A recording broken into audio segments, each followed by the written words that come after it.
నమస్తే. ఆంధ్రప్రభకి స్వాగతం. నేను ప్రియా కౌశిక్. ప్రస్తుతం మనతో పాటు doctor Surya Sai Akkal, senior consultant physiotherapist ఉన్నారు. వారితో మాట్లాడదాం. నమస్తే సార్. నమస్కారం.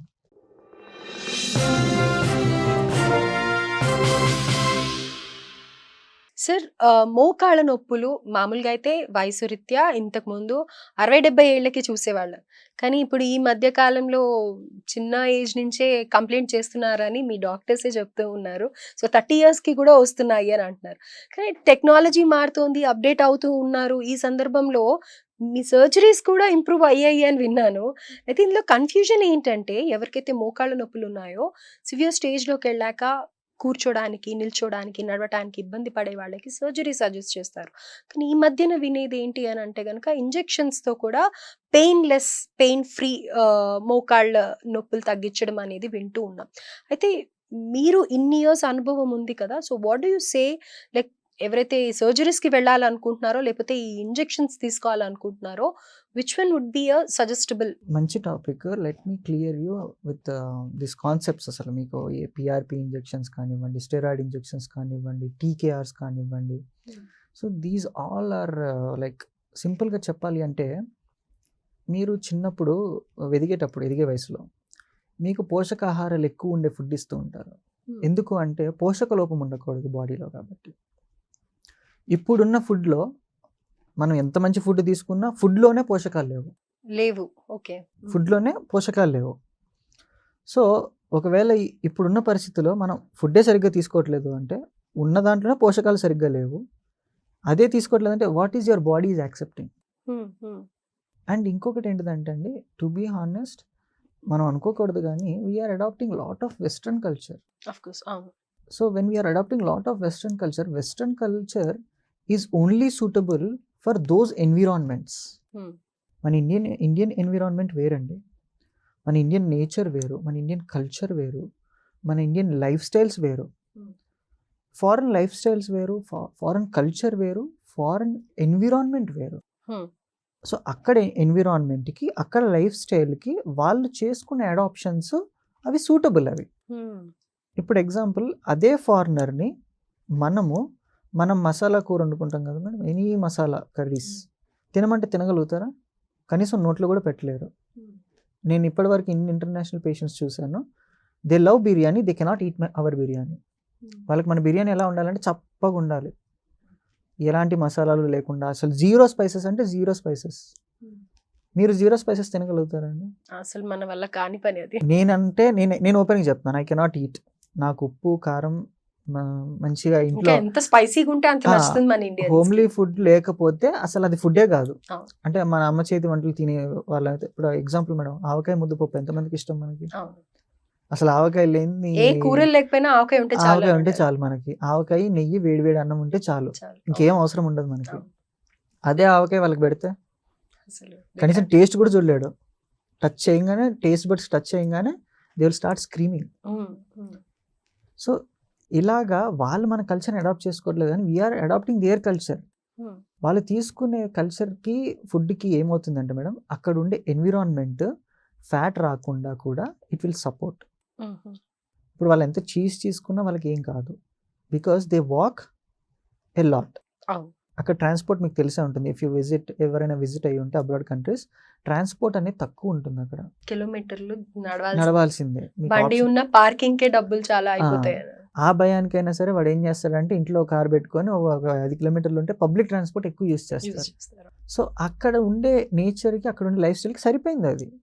సో మనకి ఇక్కడ ఏమైపోతుందంటే మేడం, ఎందుకు కంపేర్ చేస్తున్నాను అంటే, ఇప్పుడు ఈ వెస్ట్రన్ కల్చర్ మనం తెచ్చుకున్నాము, మనం తింటాం.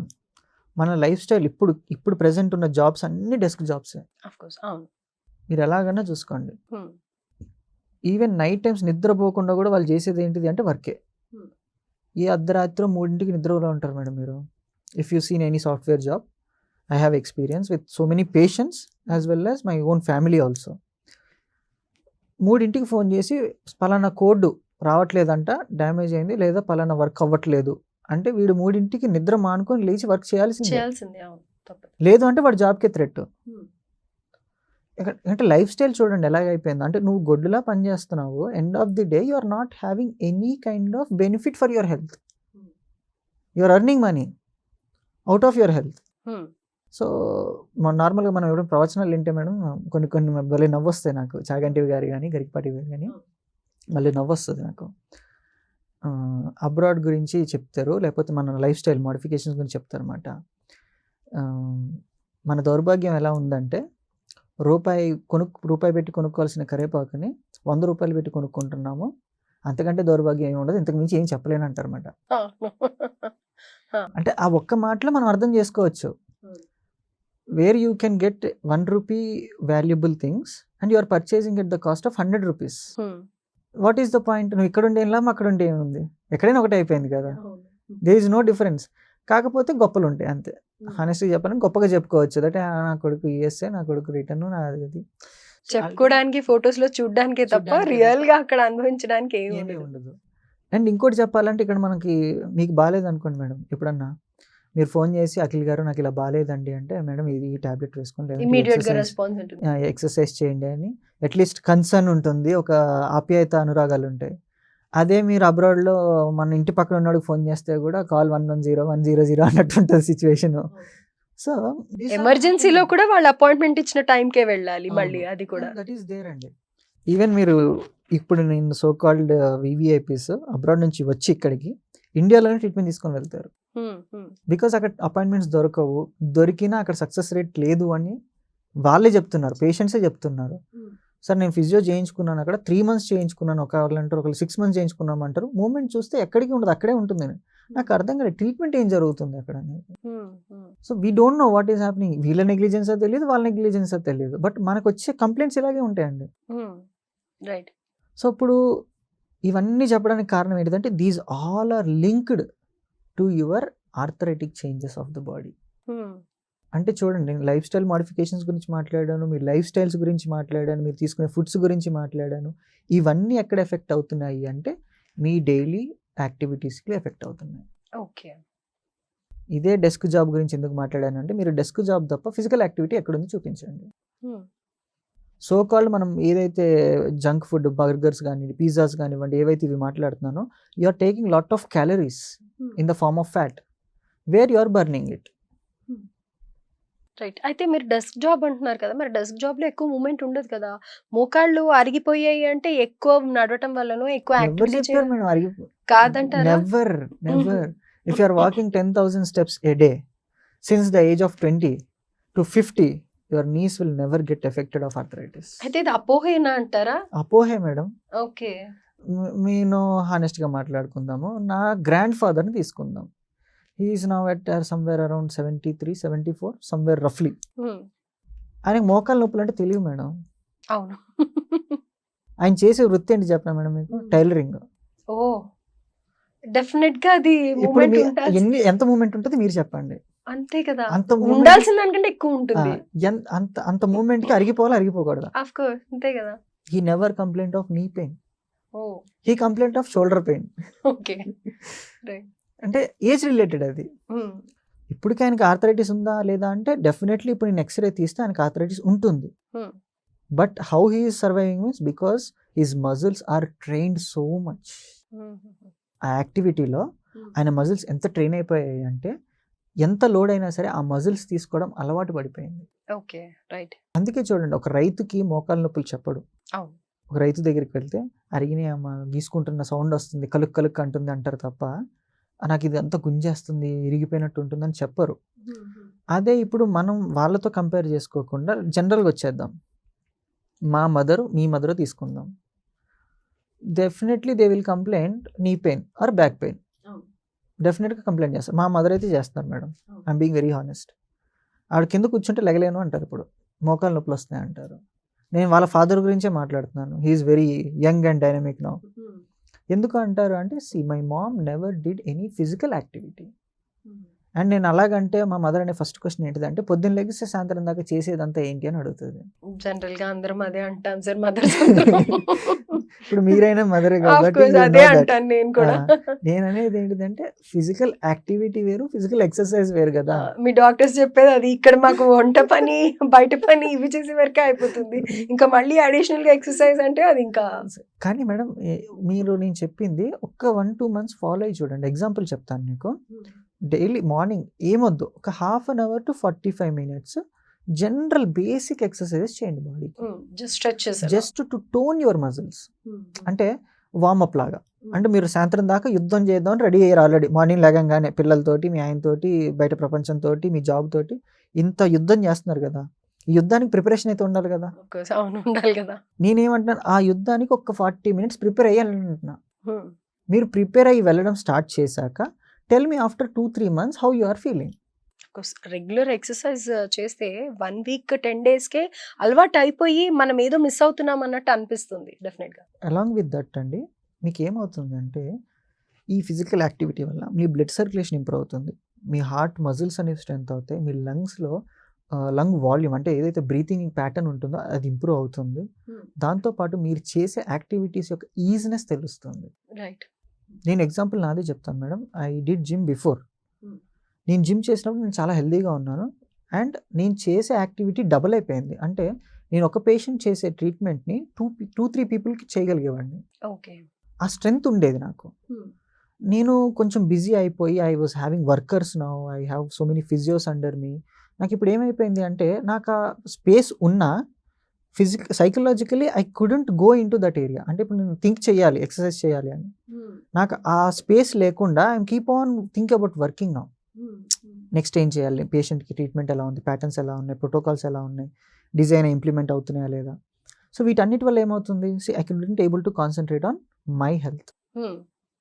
సో ఇక్కడ నేను ఏమంటాను అంటే you have to always strengthen your muscles to avoid any kind of surgeries. Okay. ఇప్పుడు 30 yearsకి రావడానికి గల కారణాలు మీ లైఫ్ స్టైల్ మోడిఫికేషన్స్, 20 yearsలో పెయిన్స్కి రావడానికి కారణాలు మీకుండే so called vitamin deficiencies. So ఇవన్నీ రికవర్ అవ్వాలి, అవ్విన తర్వాత then you will be healthy. But 30 తర్వాత రికవర్ అవడానికి ఏది ఉండదు మేడం. ఇప్పుడు సో కాల్డ్ పిఆర్పి ఇంజెక్షన్స్ ఏవైతే ఉన్నాయో నన్ను అడిగితే మీకు లిగమెంట్ ఇంజురీ జరిగింది, ఒక టెండాన్ ఇంజురీ జరిగింది, లేదా కార్టిలేజ్ అనేది కొద్దిగా రప్చర్ అయ్యింది, మీ రీజనరేషన్ ప్రాసెస్ బాడీలో 30 to 45 years మ్యాక్సిమం రీజనరేషన్ అనేది జరుగుతుంది. ఆ తర్వాత రీజనరేషన్ అనేది జరిగే అవకాశం లేదు. You have to become old, you can never be an young person. ముడతలు రావాల్సిందే మనిషికి, బక్కపడిపోవాల్సిందే, లేదా ఫ్యాట్ డిపాజిట్ ఎక్కువైపోవాల్సిందే, బొక్కల్లో బలం తగ్గాల్సిందే, వైటమిన్ డీస్ ఇవన్నీ ఎంత కొలమానాలు మొత్తం ఇట్లా పర్ఫెక్ట్గా ఉన్నా డెఫినెట్గా యూ విల్ బికమ్ ఓల్డ్. కానీ ఇవన్నీ పర్ఫెక్ట్గా ఉంటే you will not get any kind of problems. Okay. ఈ ఇంజెక్షన్స్ ఇవన్నీ ఎందుకు వరకు పనిచేస్తాయి అంటే till the age of 30-35, that is also depends on your cartilage యొక్క రప్చర్ ఎంత అయింది. ఓకే. మీకుండే ప్రాబ్లమ్ని బట్టి ఏదైనా డిసైడ్ చేసుకోవాలంటే మేడం మోకాలు మొత్తం అరిగిపోయింది అనుకుందాం మేడం, ఓ 50 years అనుకుందాం ఎగ్జాంపుల్, 50 years పర్సన్కి మోకాలు మొత్తం అరిగిపోయింది, అక్కడ గుజ్జే లేదు, పిఆర్పి ఇంజెక్షన్స్ ఇద్దాము, ఎక్కడ రీజనరేట్ అవుతుంది అది. ఓకే. బేసిక్, మీరు చాలా బేసిక్గా మీకు లేమన్లా చెప్తున్నాను. అవును, ఐఎమ్ గెటింగ్ ఇట్. ఇప్పుడు అక్కడ ఏదైనా ఉంటే దానికి ఏదైనా ఇంజెక్షన్ ఇస్తే అది రీగ్రో అవ్వే అవకాశం కనబడుతుంది. ఓకే. అక్కడ ఏది లేదు, నేను నీకు ఇంజెక్షన్ ఇస్తున్నాను, రీగ్రో అయ్యే అవకాశాలు ఎక్కడ ఉన్నాయి చెప్పండి. ఒకవేళ ఇంజెక్షన్ ఇచ్చిన తర్వాత నాకు నొప్పి తగ్గిపోయిందని మీరు అన్నారే అనుకుందాం, ఎంతకాలం నేను రాసిస్తాను madam, 6 months to 1 year maximum time. అంతే. బికాజ్ ఏదైతే ఇచ్చామో ఆ ఇచ్చిన గుజ్జు అయితే కొంతవరకు అక్కడ సర్వే అవ్వాలి కదా.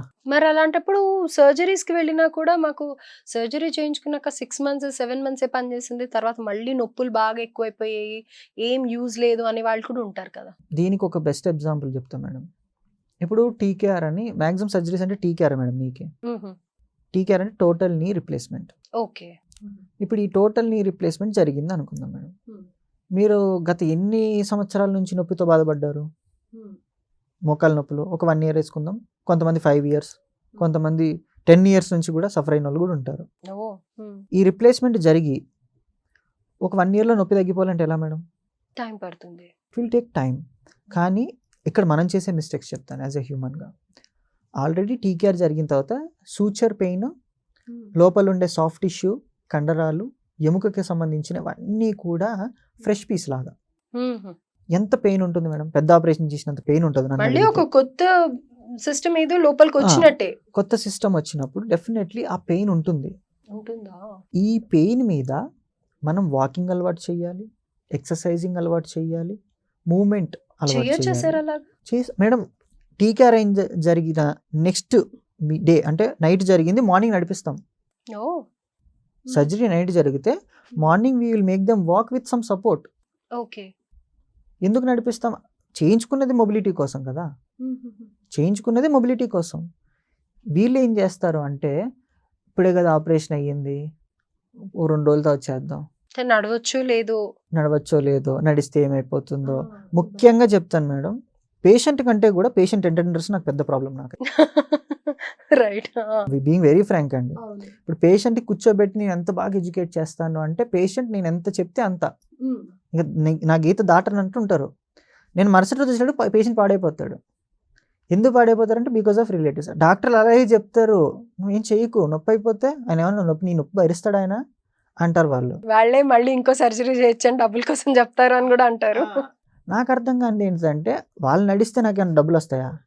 యాక్టివిటీ పెరుగుతుంది, స్ట్రెంగ్త్ వచ్చింది, మీరు బాగుంటారు ఫ్యూచర్లో, మూవ్మెంట్ వచ్చింది, నన్ను గుర్తు చేసుకుంటారు, మీకు అంత మంచి జరిగింది, నాకు ఆశీర్వాదాలు ఇస్తారు రేపు పొద్దున్న. ఫలానా అబ్బాయి చేశాడమ్మా నాకు 5 ఏళ్ళ కిందట లేదా 10 ఏళ్ళ కిందట. I have so many families like that అండి. I'm blessed, touch wood, god దేవుడి దయ వల్ల I'm very much happy with my profession and my work. And నేను అదే కోరుకుంటాను కదా ఎవరి దగ్గరైనా. సో కొన్ని కేసెస్ లో ఫిజియోథెరపీ కూడా సజెస్ట్ చేస్తూ ఉంటారు కదా, మరి మోకాళ్ళ సర్జరీ అయిపోయిన వాళ్ళు ఫిజియోథెరపీ అటెండ్ అవ్వచ్చా మరి రెగ్యులర్ గా? 100కి అంటే ఇప్పుడు 200%. సర్జరీ అయిన తర్వాత మీరు నడిపించడం వేరు, కానీ రెగ్యులర్ గా 100 to 200% ఎనీ టీకేఆర్, నువ్వు ఎంత ఎక్స్పర్ట్ సర్జన్ అయినా సరే, ఎంత వరల్డ్ బెస్ట్ తీసుకొచ్చి కూర్చోబెట్టినా సరే, ఫిజియోథెరపీ లేకుండా ఆ సర్జరీ సక్సెస్ కాదు. ఓకే. బికాజ్ సర్జన్ వచ్చి చెప్పరు కదండి మీకు, డైలీ ఇంటికి వచ్చి ఈ ఎక్సర్సైజులు చేయాలి, ఈ మూవ్మెంట్ చేయాలి అని. Surgeon cannot come to your place and teach you. Or మీరు సర్జన్ దగ్గరికి వెళ్ళి కూర్చున్నా కూడా సర్జరీలు మానుకొని సర్జన్ ఎక్స్ప్లెయిన్ చేయలేరు ఇవన్నీ. That is why physiotherapy enters there. Physiotherapist ఏం చేస్తారు అంటే, ఓకే ఈ జాయింట్ స్టిఫ్ అయిపోతుంది మేడం, ఒక మాట, ఇప్పుడు ఒక కుట్టు వేయాలి అంటే దగ్గరికి వేసి కుట్టు వేయాలి, లోపల ఆపరేషన్ జరుగుతుంది మోకాళ్ళ కంటే, ఎన్ని కుట్లు దగ్గరికి వేసి ఉంటారు, ఎన్ని కండరాలు, టెండాన్స్, ఈవెన్ బ్లడ్ వెజల్స్ ఎన్ని దగ్గరికి వేసి కుట్లేసి ఉండాలి. ఓకే. అయితే ఇక్కడ నాకు వచ్చిన డౌట్ ఏంటంటే, ఇప్పుడు మీరు అన్నట్టుగా ఆ సర్జరీ అయిన దాని వల్ల ఇప్పుడు పెయిన్ ఉంది అని అంటే, దాని ఒక్కదాని వల్లనే కాదు, మీరు అన్నట్టు పక్కన ఇంకేదో మజిల్లో లేకపోతే ఇంకేదో ప్రాబ్లం ఉన్నా కూడా మీరు ఐడెంటిఫై చేసి కరెక్ట్ ప్రొసీజర్ లో చేస్తారు. అంతే కదా. Right. Okay. It's not only that because of only surgery. Surgery అయిన ప్రతి మనిషికి స్టిఫ్నెస్ వస్తుంది madam, not only with me. మన బాడీలో ఏ ప్రదేశంలో ఒక చిన్న సర్జరీ జరిగినా, ఒక చిన్న ప్రొసీజర్ జరిగినా, అక్కడ లోకల్గా స్టిఫ్నెస్ అనేది ఫామ్ అవుతుంది, పెయిన్ అనేది ఉంటుంది, స్వెల్లింగ్ అనేది ఉంటుంది.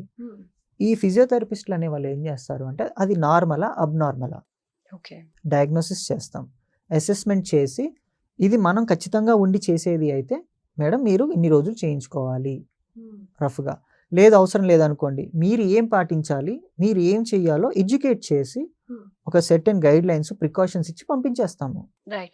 ఈ ఒక 4-5 డేస్ చూడండి అమ్మ, ఒక 5 డేస్ చూడండి అని. మేడం ఇప్పుడు నా దగ్గరికి ఓల్డ్ పీపుల్ వస్తారు మేడం, మోకాళ్ళ నొప్పులుగానే వస్తారు. నేను ఫస్ట్ వాళ్ళకి చాలా స్ట్రైట్ ఫార్వర్డ్ చెప్తాను, నా దగ్గరికి వచ్చి ట్రీట్మెంట్కి అని చెప్పి డబ్బులు టైం వేస్ట్ చేసుకోకండి, because I'm also busy.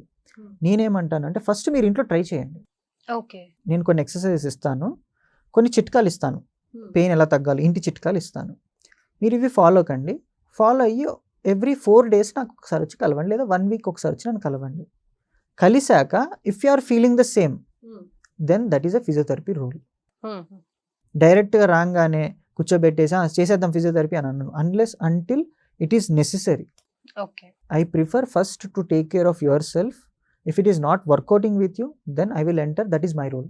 Right. So ఏ ఇంజెక్షన్స్ కానీ ఏ సర్జరీస్ కానీ according to our physical fitness మీదనే డిపెండ్ అయి ఉంటుంది. 100% అండి, 100%. అంటే అక్కడ అరుగుదల ఎంత ఉందో దాన్ని బట్టి ఇంజెక్షన్స్ అయినా పనిచేస్తాయి, సర్జరీ అయినా పనిచేస్తుంది. రీజనరేషన్ లేనప్పుడు ఏదైనా వేస్ట్ మేడం. ఈవెన్ చాలా మంది పేషెంట్స్ నేను చూసిన వాళ్ళు, నేను చేయించామండి ఇంజెక్షన్స్, మాకేం రిజల్ట్ లేదంటారు. నేను అడుగుతాను, వాట్ ఈస్ యువర్ ఏజ్ అండి అని అడుగుతాను, ఏజ్ చెప్తారు. Do you have any previous history of sugar కానీ, బీపీ కానివ్వండి, థైరాయిడ్ కానివ్వండి, ఎనీ కైండ్ ఆఫ్ డిజీజెస్ అన్నీ తెలుసుకుంటాను నేను హిస్టరీ. ఈ హిస్టరీ అంతా తెలుసుకున్నాక లాస్ట్ క్వశ్చన్ నేను అడిగేది ఏంటిదంటే, what is the stage of arthritis అనేది ఎక్స్రే చూడగానే తెలిసిపోతుంది. సార్ ఇప్పుడు నేను చూసిన కొన్నిటికే నాకు ఇంత కన్ఫ్యూజన్ ఉంది సార్. మరి మీరు ఏజ్‌ని బట్టి ఉంటుంది అని అంటున్నారు కదా! మరి ఏ ఏజ్ గ్రూప్ వాళ్ళకైనా సరే మేము ఇంజెక్షన్స్ ఇస్తాము తగ్గిపోతాయి అని అంటారు కదా! మరి దీనికి ఏం చెప్తారు? మేడం పీఆర్పీ చేయరు అన్ని చోట్ల. అన్ని చోట్ల పీఆర్పీ చేయరు. స్పెసిఫిక్‌గా కొన్ని ఇన్‌స్టిట్యూట్స్ అంటే ఆ స్పెషలైజ్డ్ ఇన్‌స్టిట్యూట్స్‌కి వెళ్తే మాత్రం they will definitely do. Okay. Because they believe, because they have their evidence. హుహుహు. ఇప్పుడు ఎగ్జాంపుల్ మేడం నేను ఒక రీసెర్చర్‌ని అనుకుందాం. నేను ఒక ప్రాక్టీస్ చేస్తున్నాను. దాని మీద ఒక రీసెర్చ్ చేస్తున్నాను. నాకు రిజల్ట్ వచ్చింది. నేను ఎంతమంది మీద చేస్తాను? 50 మంది, 100 మంది, 300 మంది, పోనీ ఒక 3000 మంది. మన జనాభా ఎంత madam?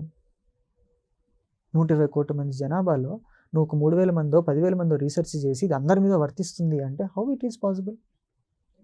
How much it is 100% correct?